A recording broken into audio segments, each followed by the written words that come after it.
Gyerekek, hagyjuk már ezt, hát elkezdett esni az eső, tök ciki. Na, mindegy, csináljuk. Szevasztok!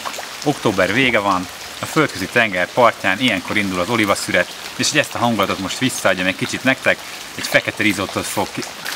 De hogy fogok, hát esik az eső, komolyan mondom, elégem van az egészből, srác, kiszálltam.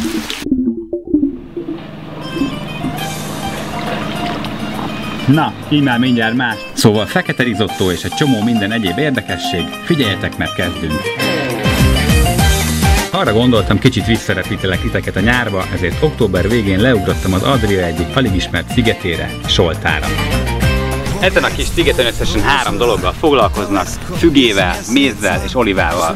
A fügét már régen megaszalták, a mézet is kipergették, az olivaszüret azonban pont most kezdődik. Hi Ivo! Hi Zoltan, nice to see you. Just good timing to help us a little bit with olives. Is it not too hard? Because No, I'm not fast. no, you look good, you look good. It's Okay. just, we need another pair of hands to help us. Let's go.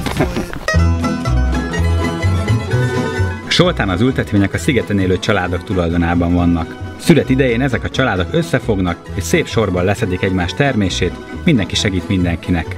Klassz, nem? Reggel, amikor jöttem idefel, akkor kicsit paráztam, hogy milyen munka vár rám, mert én azt hittem, hogy majd ezt, mint az almaszedésnél, itt szépen így egyesével fogjuk szedegetni. De aztán elmondták nekem, hogy igazából arról van szó, hogy az ember fogja magát, és így akár a levelekkel együtt letépkedi a bogyókat, és mivel kényszerítették alá ezt a hálót, ezért nem is kell nézni, hogy hova megy, egyszerűen csak így ezerrel kell szedegetni. Az egyetlen nehezítő körülmény, az olajbogyók nagy része zöld színnel átszázza magát, a helyiek viszont mondták, hogy arra nagyon mérgesek lesznek, hogyha a szemeket hagyok a fán. Egyes szemek nagyon mélyen rejtőzködnek, és az embernek egészen a fa belsejéig kell kúszni értük. Na és most, hogy az összes szemet leszettük a fáról, vagy ledobáltuk a fáról, össze kell gyűjteni ezzel a hálóval, egyelőre még egy szemet se veszítettünk. Ez a mennyiség, ami egy fán fönt van. Kritikus rész következik, beleöntjük a ládába.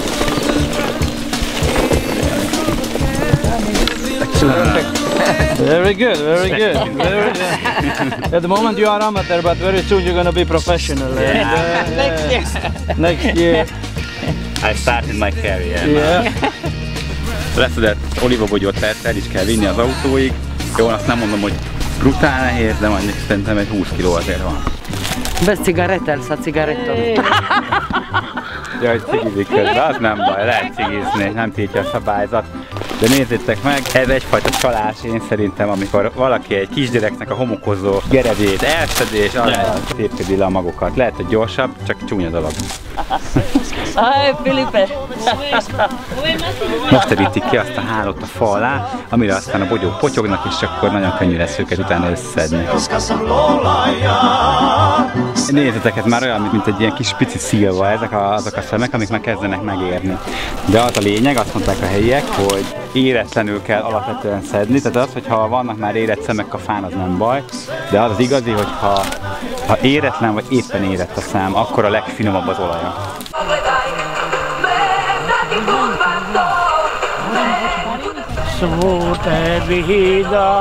Utána én jövök.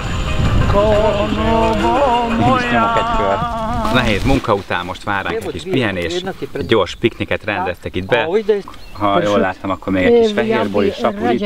Egyébként pedig nagyon finom dalmácsonkát, helyi olívaolajjal leöntött szardellát, házi kolbász, kenyeret és fügét kínáltak nekünk, úgyhogy nagyon jó kis piknikünk lesz most. Na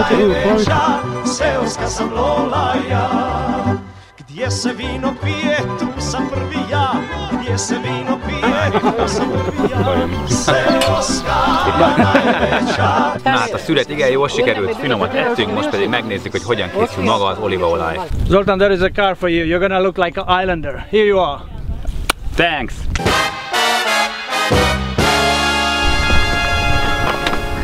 Na hát ez az autó egy tökéletes választás volt, úgyis mindenki ilyennel járkált a szigeten, úgyhogy senkinek nem fog feltűnni, hogy a szárnyas ízodász járkál erre.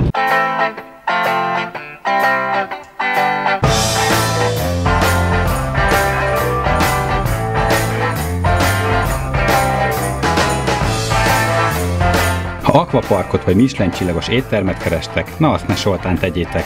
Ellenben, ha érdekel titeket, hogy hogyan néz ki egy olyan adriai sziget, amit még alig érintett a turizmus, teljesen jó helyen jártok. Eldugott öblök, több 100 éves kőházak, szűk utcácskák, kedves emberek, és persze olajfaligetek, amíg csak a szem ellát.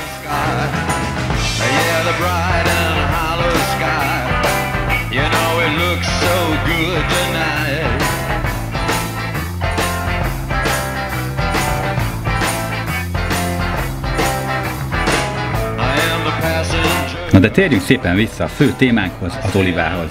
A szigeten október végétől november közepéig minden nap már kora reggeltől zajlik az olajbogyó szüretelése. A frissen leszedett bogyókat aztán még aznap ebbe az oliva feldolgozó üzembe hozzák, ahol olajat préselnek belőlük, hogy hogyan, azt most megmutatom.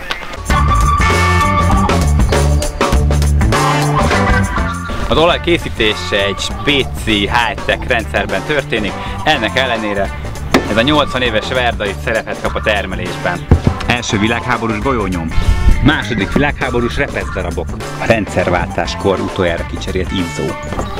A forgalomja már nincs meg, ennek ellenére állítólag tök jól működik itt a szigeten. Kora délutántól szép sorban érkeznek az aznap leszedett bogyók az üzembe. Van, aki csak saját fogyasztásra préseltet olajat, de vannak olyan családok is, akiknek az egész megélhetését ez a szép zöld földék adja.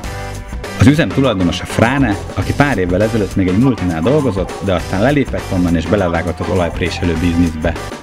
Az üzem a bérpréselés mellett saját márkájú olajat is palackoz a felelhető legjobb alapanyagból. Na de hogy is lesz a bogyóból olaj?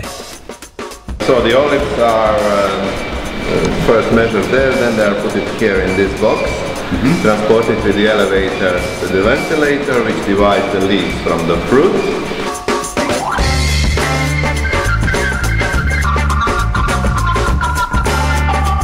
After that they are washed here in vibrating water, here showered.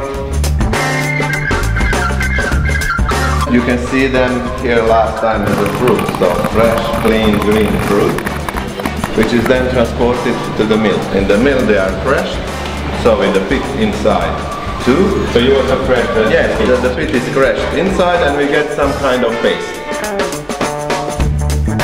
Cold pressed is something what happens on the temperature up to 27 Celsius degrees.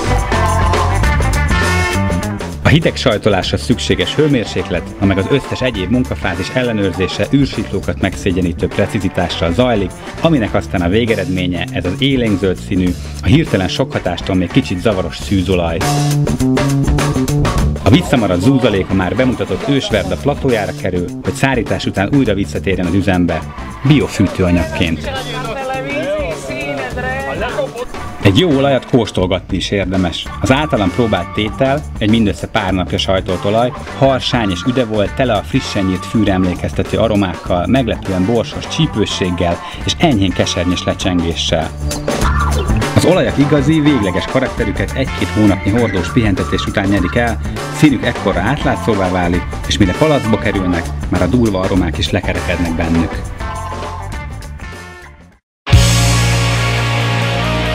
A sztorinak még korán sincs vége, jön a beígért fekete rizottó, sőt még mást is főzök, szóval figyeljétek a következő részeket.